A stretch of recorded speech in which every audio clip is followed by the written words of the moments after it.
afternoon, everyone. My name is Eva Mendoza, and as Chris said, I serve as the Chief Information Technology Officer at San Antonio ISD.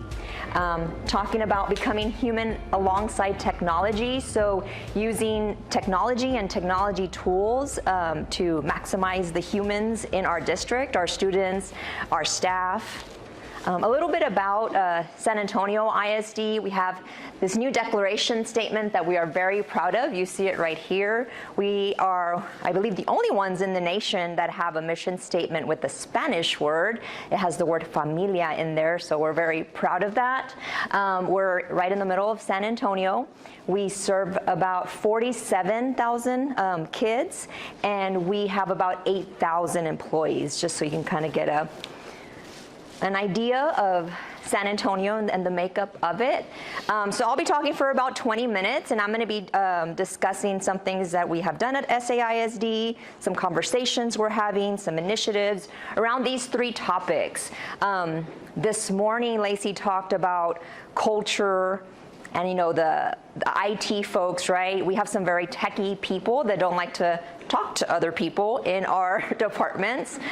So we actually have some student programs that we've developed within IT that are led by IT, and they've really helped our server guys, the people that don't usually get to work with students, see themselves in the overall mission of being educators, right? If I just maintain servers all day, if I just update applications, but I'm not really seeing the impact of my work, I may seem disconnected from the rest of the district and the district's mission. So that's really helped, and it's been great to watch that happen.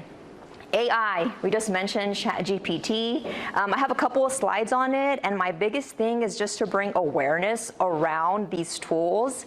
I was telling the table that right after the holidays, I had just a quick demonstration with our academic folks to show them. I had about 10 people on the call. 2 people had, oh yeah, we've kind of heard about it, we've seen some articles, but had never really seen it in action. So just kind of some next steps and some things that should be happening out at school districts around AI and ChatGPT specifically. And then I couldn't be up here if I didn't talk at least a little bit about cybersecurity. We have an initiative going on at SAISD, and I want to let you know about that. All right, so our student tech programs, lots of benefits. I already mentioned some with our staff being connected to the mission and really feeling like they are educators. The student programs within IT, they bring awareness to everything within technology, right? If a student says, well, I'm interested in working in technology, that can mean so many different things. Do you want to be in networking? Do you want to be an IT project manager? You know, we have all the service delivery area that you can be in. So there's just so many pathways that they can take. So it brings in the students, they are able to learn that, and then it also helps our staff establish those connections with students that they didn't get to have before. So these are the programs that we have now in the IT department. So we have campus tech teams. We have 12 high schools, and currently we're running the tech programs at 4 different high schools already. The students on the tech team repair all the Chromebooks, iPads, and devices that are broken or not working at the school. Our staff will go out and train the teacher and train the students, right? So we have a hardware repair team. Our hardware repair supervisor goes out, does the training, and some of our technicians are able to go out and, you know, again, help the students learn. We purchase the parts, and we just got a grant last week for $100,000, and we're going to be able to buy all the tools for the rest of the high schools with that money and equip them with some parts as well. I'm really proud that one of our high schools, they've moved on to phase 2. They're not only repairing the devices at their school, they're also repairing devices at the academy across the street. So there's academy across the street. They have K through 8th students, started repairing their devices as well as their school. And last week, they're training the 8th graders at that academy. So we've kind of seen it come full circle from a vendor training our staff, our staff training the teacher and students, and now the students training other students at different grade levels. So just really, really proud of that. Our staff also participates in, yes? That's awesome. It sounds like they're all going to go work for him. They are. Yes. And we hire some of them as well. Yeah. So we have part-time positions where we hire students that are over 18, and many of them have come from our student tech teams. So really proud of that. We participate in Career Day. We offer field trips to our central office where we have our data center. We have our NOC where students can come in and see all of the monitors and all of the agents that are working there, answering the phones, watching what's going on in the network. So they come, they see the data center, they see the NOC, and then we'll talk. Usually it's like a networking class. And I mean, our networking guys are like, what? You want me to talk to students? Like, what am I gonna say? Like, they're gonna be bored. And it's just getting them used to that, because they've all like tell me that. Like, they're like, oh no, you want job shadow? You want somebody who's gonna sit with me? Like, no way. I've seen them go from that to like, oh, my student's here. Like, I gotta go. You know, I can't talk to you anymore. So it's like really evolved. It's just getting them out of that awkward stage where they feel like they can't work with the student. Now we all look forward to it. We do summer internships, and we don't even have to pay for it. We partner with the city of San Antonio. We partner with an organization called Family Services, and we usually get about 15 to 20 interns every summer. It's usually ages 14 through 17. Again, a lot of them are they either come from our student tech teams, and then usually they become our part-timers. So right now I think we have like 3 part-timers that were in our student tech program. Very, very proud of that. And then some of this I've already mentioned. So they go and they see the different pathways that are available in IT. Again, and it helps just connect our staff. It gives them the opportunity. And I always tell the students, because we've had some interns that are like, you know, I thought I wanted to work in IT. I'm not really sure I'm not really sure. I said, come, be in one of our programs. If you come in and you decide you don't, at least you learned it now, right? You got to see what that was like, and you might leave here and say, wow, I never want to be in an IT department. That's okay. Or technology is so interwoven into everything that we do that even if you go into the medical field, the law field, you're going to learn some skills that are going to be beneficial. So that was on student tech teams. So AI and the impact on education.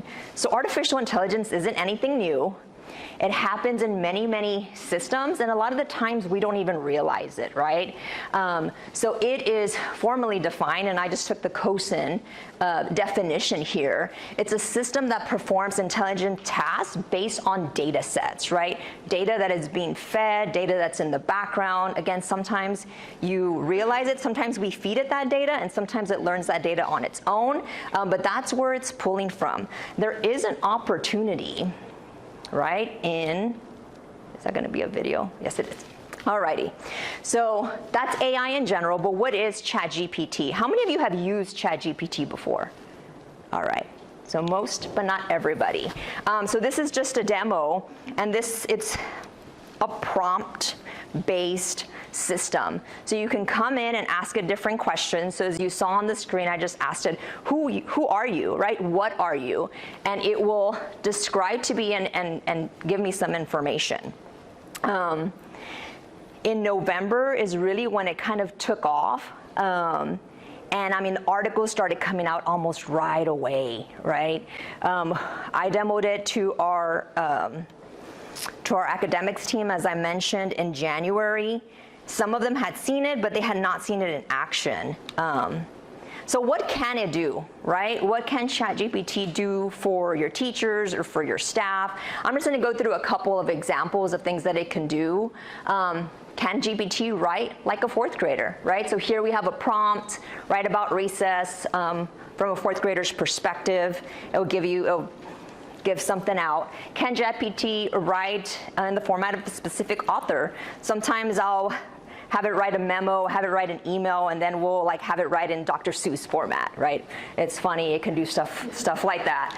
Can it write a lesson plan, right? So here we asked it, Design a lesson plan to help students write informative text to explain a topic and convey ideas and information clearly, right? And so it could spit something out. Can it do your work for you? No, it cannot. Is it incorrect sometimes? Yes, it is. It still has to be checked and validated. But it is basically a fast way to Google. Yesterday, and I was sharing this with the table I was at, I had volunteered to do mock interviews at Jefferson High School for the IT practicum course. And so the CTE coordinator pinged me and she said, hey Eva, don't forget, we're gonna be at Jefferson, interview start at 1:15, you got your questions, right? And I'm like, sure. Go to ChatGPT, write 10 questions for an entry-level tech position. It was a good starting point, right? It kicked me off. If I wouldn't have done that, I would have gone to Google. But instead, I went to ChatGPT, gave me a good starting point, changed some of the wording up, and I was done in less than 10 minutes. So, can it develop a quiz? Yes, it can. This one said provide 10 multiple choice questions about the American Revolution, so you'll see there with questions and answers. Can ChatGPT design an outline for a class syllabus? Yes. Writing learning objectives? Yes. Again, these are good starting points. It's not the answer, and my main message here is to make sure that everybody's aware that these tools exist. Can it write emails to students? Yes, it can. Maybe I don't have the words or I'm tired. Write an email to the student, Lily, who missed class and needs to make it up in 2 weeks by watching the class recording. It'll write you a beautiful email. Not in your words. Maybe it doesn't have your personality, so you still have to go and check what it's writing. What can ChatGPT do for teachers, according to ChatGPT? So I asked it to write 20 things that it can do for teachers, and it listed a whole bunch of stuff that can be done. This is one that we actually used in our department. We have a student device policy. We were revamping it. So we asked it to write a student device policy to kind of see the categories, make sure we weren't missing anything. And then we asked it, I think it's a video, yep. Then we asked it to make the policy more strict. So I'll go through the policy that it already wrote, and it will change some of the wording there. Where it's asking like the students should not bring personal device into the classroom. That's just an example, right? It will say, cell phones are strictly prohibited within the classroom. So you can have it write something for you, and then you can ask it to change it if it's not exactly what you wanted. You can ask it to write something, and you can regenerate a response, and it'll give you a different response. It'll give you the same answer, but in different wording. So like our academics team asked, so okay, if you have a class of 20 students and the assignment is to write an essay, will they all get the same essay? They will not, right? Everybody will get an individual essay that will be on the same topic, but will be written differently. So, ChatGPT, is it a disruptor? Or is it something that can augment other tools, right? To ban or not to ban? That's the question. Last week we were at Region 20 Cybersecurity Summit, and I'm going around asking all these school districts, what are you doing? Like, are you banning it? What are you doing? And I got people from like, no way, like we have blocked it, like we are not going to ever allow it on our network, which I thought was interesting because I thought like, okay, you're blocking OpenAI.com, which is the parent, right, of ChatGPT right now.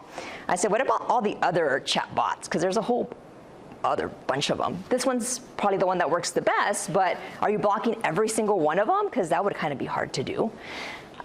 They weren't. They were blocking this one because this one's kind of in the news and it's trending right now. I got from that to the people who were kind of in the middle, like, yeah, we're blocking it for students right now until we kind of figure out where this is gonna go. And then you had the ones that were like, chat what? ChatGPT, how do you spell that? So we kind of get like all the range. Again, I just wanted to bring awareness that this tool exists, and that there should be conversations. So just some possible next steps that I would recommend if you haven't had this conversation with some of your leadership. You know, again, make them aware that this exists, especially on the academic side, so they can then come up with a plan. So we met at SAISD. We decided not to block. We are tracking. In the last 30 days, I'm able to see, again, traffic on our network and our devices. We had 1,215 students, individual students, access ChatGPT site, right? Because I can see the traffic.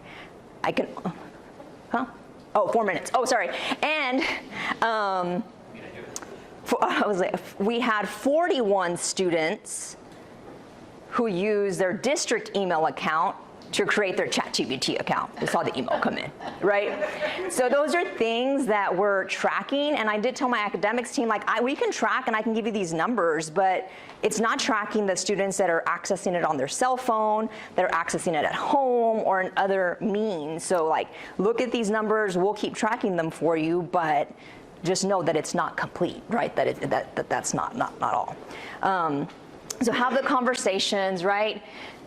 Determine how to support teachers with this. Our academics team is setting up some guardrails that they're going to publish for next school year around these types of tools. They're putting that together right now.